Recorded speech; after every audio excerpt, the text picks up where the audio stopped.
sitten kossukierre. Mikä sitten on sisarpuoli? Sannille näytät ihan siltä, että sä haluat vastata. Noin tuti. Et tiiä. No nyt hei. WhatsAppit päälle. Kaikki etsii. Helmi, kerro sä meille. Veera vissiin WhatsAppaakin vielä sieltä Oliks halssyster? Joo. Nyt tulee sitten teidän lempparisana, hamppari. Joakim. Hamburgare. Kyllä, mutta väärin. Toistetaan kaikki sit yhdessä. Hamburgare. Hamburgare. Hamburgare. Hamburgare. Hamburgare.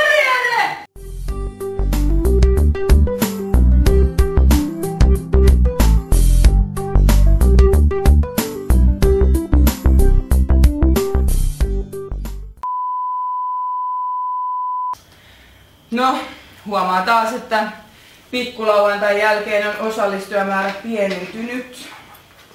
Ehkä me sitten aloitamme tällä pienemmällä osallistujamäärällä.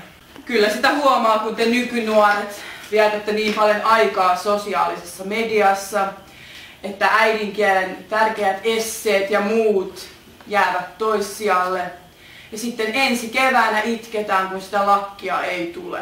Tunti venähti 20 minuuttia, mutta mulla on nyt nämä esseet tässä, että Meiju, Helmi, Veera ja Eino. Mitä tässä oikein lukee? No siinähän lukee ihan selvästi, että olet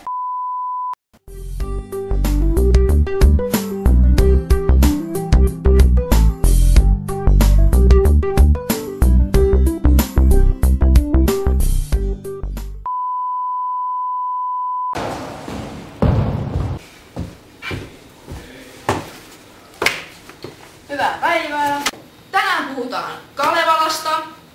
Ja tehän tiedätte, että ne eset piti palauttaa ensin sinne pedonettiin.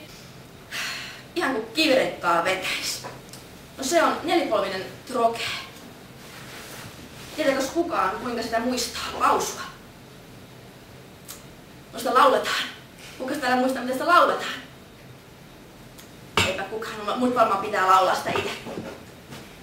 Vaaka vanha Väinämöinen. Huhunat kuumiolta. Älä ole yhtä narkoittaa kuin teilläkin eessä vielä joskus.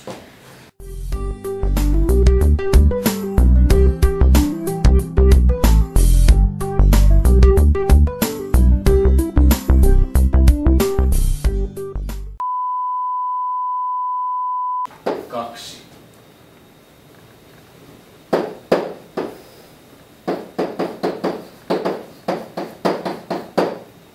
Kun vertaamme tätä alkuperäistä funktiota tähän saatuun derivaattifunktioon,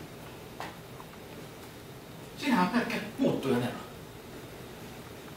Tämä on ihanaa, katsokaa sitä. Tämä on niin helppoa vertoa ainakin näin raja-arvon nimestehtäviin. Tämä on aika jees.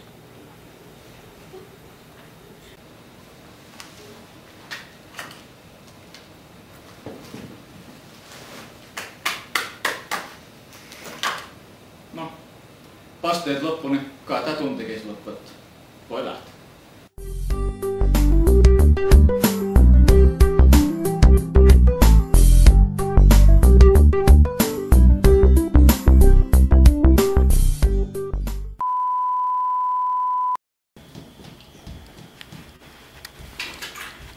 Päivää!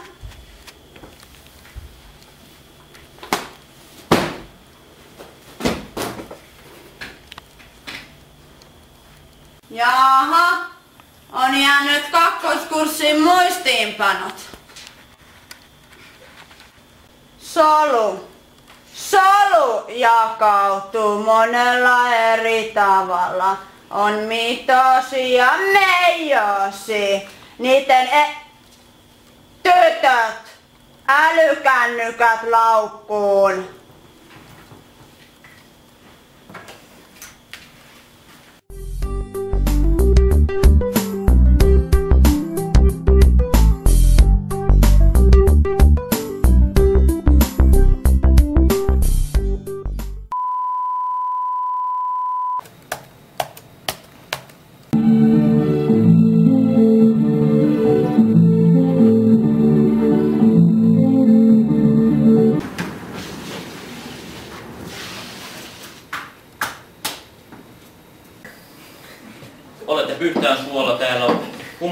kapnuttoja kysyy teitä, mikä on kristinuskon tarkoitus?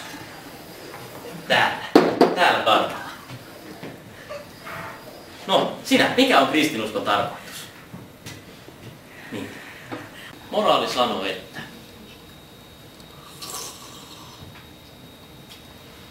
mummosta ei voi tehdä sateenvarjoa, vaikka kuinka tekisi mieli.